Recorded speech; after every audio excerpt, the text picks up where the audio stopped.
Assalamualaikum warahmatullahi wabarakatuh. Salam sejahtera untuk kita semua. Kembali di channel YouTube saya. Hari ini saya akan membahas materi pertemuan ke-12 di mata kuliah jaringan komputer.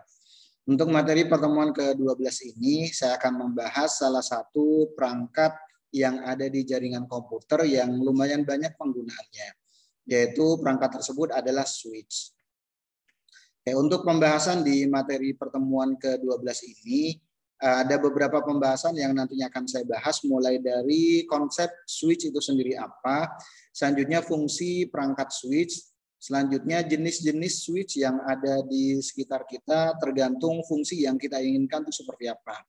Selanjutnya, pembahasan berikutnya, ada salah satu fungsi yang bisa kita gunakan di perangkat switch. Umumnya switch di sini merupakan switch manageable biasanya, yaitu kita bisa menggunakan yang namanya virtual LAN.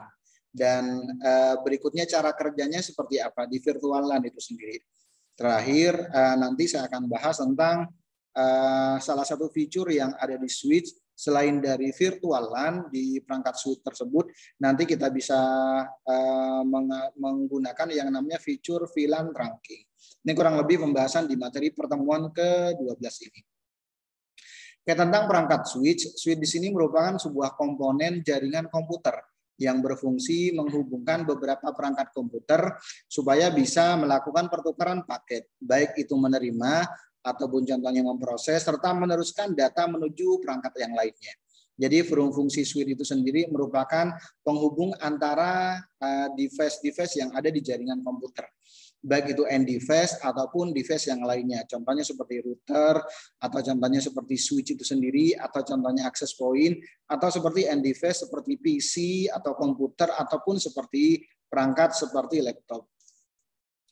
Yang berbeda dengan hub, switch di sini biasanya bekerja secara lebih terarah, lebih efisien, dan langsung menyasar pada alamat yang dituju untuk pertukaran data, memproses maupun nanti mengirim data. Ini kelebihan dari switch kalau dibandingkan dengan perangkat hub.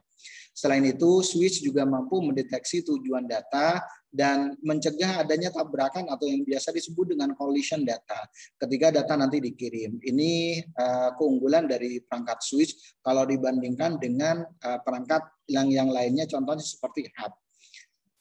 Fungsi switch ada beberapa fungsi yang perlu kita ketahui. Ada beberapa fungsi switch yang perlu kita ketahui. Yang pertama, switch mempunyai kemampuan looping avoidance. Selanjutnya yang kedua, meneruskan data frame.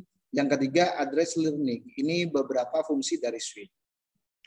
Yang pertama tentang looping avoidance. Maksudnya apa? Looping merupakan perputaran data yang terjadi di port switch saja, di mana switch bisa dipakai untuk mencegah terjadinya looping ketika menerima data yang tidak diketahui tujuannya. Kemudian data yang diterima akan diteruskan ke IP address tujuan melalui pemblokan di salah satu port yang terhubung dengan perangkat lainnya.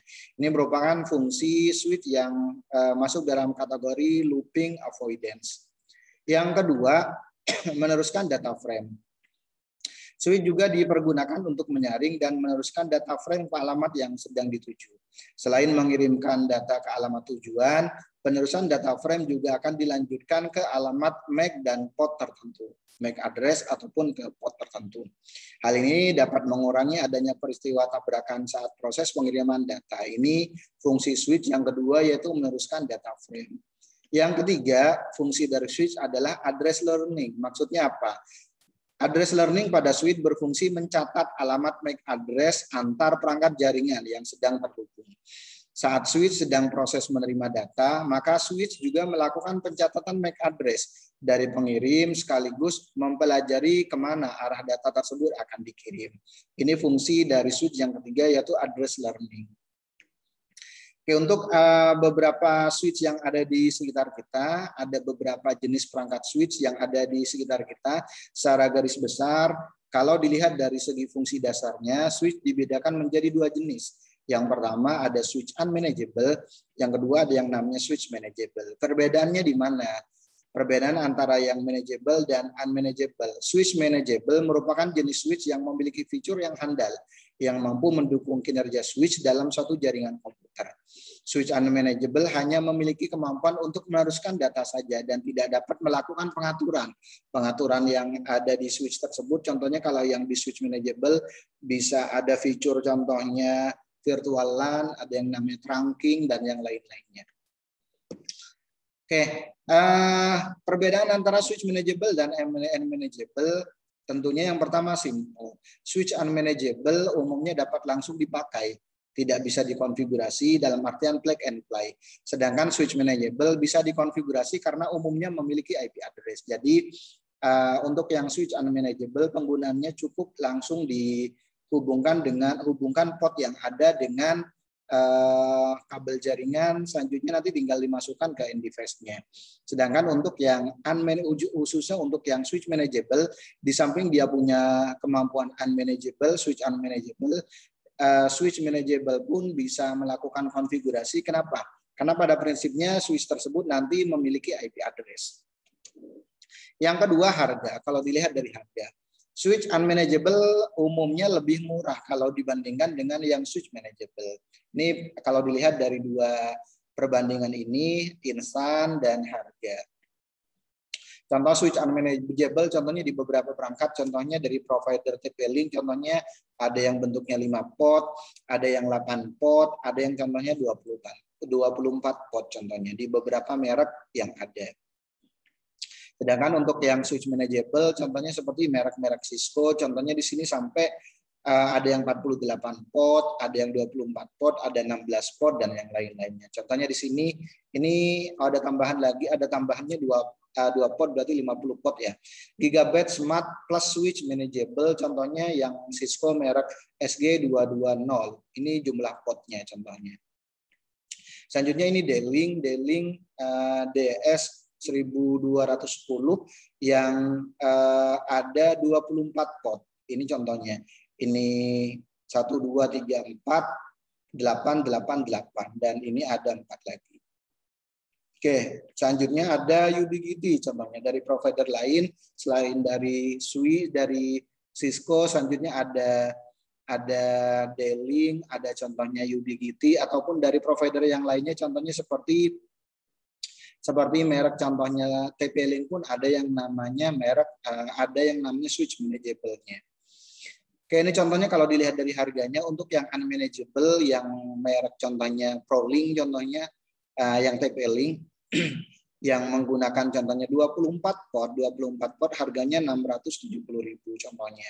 Ini untuk yang switch unmanageable. Di deskripsinya pun sudah dijelaskan bahwa switch di sini merupakan switch unmanageable. Beda halnya dengan contohnya switch yang manageable contohnya. Di sini bahkan ada deskripsinya. Di sini deskripsinya switch manageable contohnya. Ini contohnya untuk yang merek Brandnet harganya bahkan berapa kali lipat contohnya nih dari yang harganya 670 untuk yang unmanageable dengan port yang sama contohnya di sini sampai 4.800.000-an. Ini untuk yang merek Brandnet. Contoh lain yang merek Cisco bahkan sampai 7 jutaan. Ini contohnya untuk yang switch manageable untuk yang SLM 248 GT. Contoh lain contohnya yang Cisco switch manageable SG 250 minus 2026P contohnya ini sampai 14 juta. 14 juta bahkan kenapa sampai segini? Karena ada beberapa fitur yang tidak dimiliki oleh switch-switch yang lainnya. Oke, selanjutnya ini contoh lagi yang Cisco switch manageable WSC2960X contohnya. Bahkan harganya sampai 74 juta contohnya. Berarti kalau seperti ini kan 75 juta. Ini yang merek Cisco Catalyst ya. Catalyst 2960X contohnya. Contoh lain switch manageable contohnya dari pabrikan contohnya seperti Dell, contohnya seperti ini contohnya atau contohnya seperti dari Huawei yang S3700 yang enterprise contohnya modelnya contohnya seperti ini. Oke, selanjutnya ada beberapa fitur yang ada di switch manageable. Di dalamnya ada salah satu fitur contohnya seperti virtual LAN. Virtual LAN itu apa? Sebuah jaringan LAN yang secara virtual dibuat di dalam sebuah switch. Pada switch standar biasanya akan meneruskan traffic dari satu port ke semua port yang lain ketika ada traffic dengan domain broadcast yang sama melewati port tersebut. Butuh switch khusus untuk menghubungkan beberapa LAN yang berbeda dengan ID yang berbeda di tiap portnya dan hanya akan meneruskan traffic ke port yang memiliki ID yang sama. Contoh, saya ingin membagi contohnya untuk port 1 contohnya sampai port ke-8 contohnya hanya digunakan untuk VLAN 10 contohnya. Selanjutnya port 9 sampai port 16 akan saya gunakan untuk VLAN 20. Selanjutnya port 17 sampai port 24 saya akan gunakan di VLAN 30. VLAN 10, 20 dan 30 contohnya akan saya bagi berdasarkan departemennya. VLAN 10 untuk keuangan, VLAN 20 contohnya untuk bagian analisis, VLAN 30 contohnya untuk bagian HRD contohnya, dan yang lain-lainnya. Switch tipe khusus ini sebenarnya sudah secara otomatis memasang VLAN di dalamnya contohnya. VLAN ID sama dengan 1 biasanya defaultnya yang beranggotakan semua port yang ada. Oke, kenapa kita butuh yang namanya virtual LAN? Ketika network di jaringan menjadi semakin besar skalanya dan traffic broadcast menjadi beban di seluruh network Anda. Beban yang terlalu besar yang disebabkan oleh traffic broadcast ini bisa menyebabkan jaringan nanti akan terganggu dan tidak seresponsif sebelumnya. Oke, konsep dari virtual LAN adalah pada prinsipnya switch tidak bisa membaca layer 3. Maksudnya apa? Sehingga hanya bisa dihubungkan hanya satu network saja. Contoh saya menggunakan IP 192.168.10.0 contohnya untuk networknya. Berarti pada prinsipnya LAN tersebut hanya bisa digunakan untuk network 192.168.10.1 sampai 24. Kalau contohnya menggunakan yang network berbeda, contohnya 192.168.20, otomatis switch tersebut tidak akan bisa terhubung. Dengan dikeluarkannya VLAN, maka sangat bermanfaat sekali untuk kemajuan pembagian network agar nanti lebih efisien. Pada prinsipnya VLAN itu sendiri merupakan suatu model jaringan yang tidak terbatas pada lokasi fisik seperti contohnya LAN atau local area network. Hal ini mengakibatkan suatu network dapat dikonfigurasi secara virtual tanpa harus menuruti lokasi fisik di peralatan itu sendiri. Jadi contohnya port pertama hanya saya akan gunakan untuk bagian HRD, contohnya komputer yang pertama contohnya, itu bisa kita atur seperti itu. Oke, contoh sebelum penerapan VLAN, virtual LAN contohnya, kalau kita akan membagi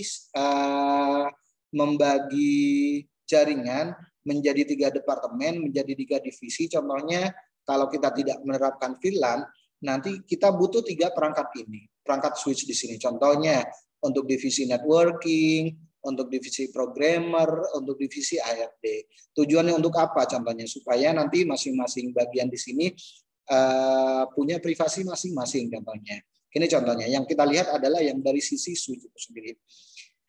Oke, cara lain yang digunakan untuk mencegah broadcast domain selain VLAN seperti digambar di atas semuanya. Kekurangannya apa?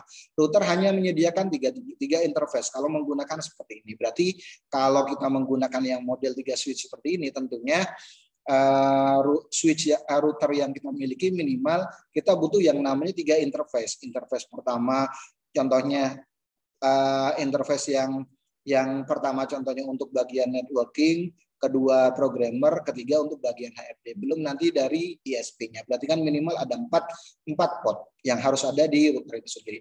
Yang kedua butuh 3 fisik switch nantinya. Kalau kita masih menggunakan yang model seperti ini.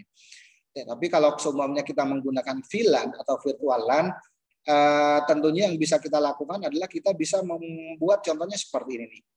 Ide dasar dari VLAN adalah membuat switch di dalam switch. Membuat switch virtual di dalam satu switch fisik contohnya. Jadi kita cukup butuh satu switch, nanti di dalam switch itu sendiri nanti kita atur virtual LAN-nya.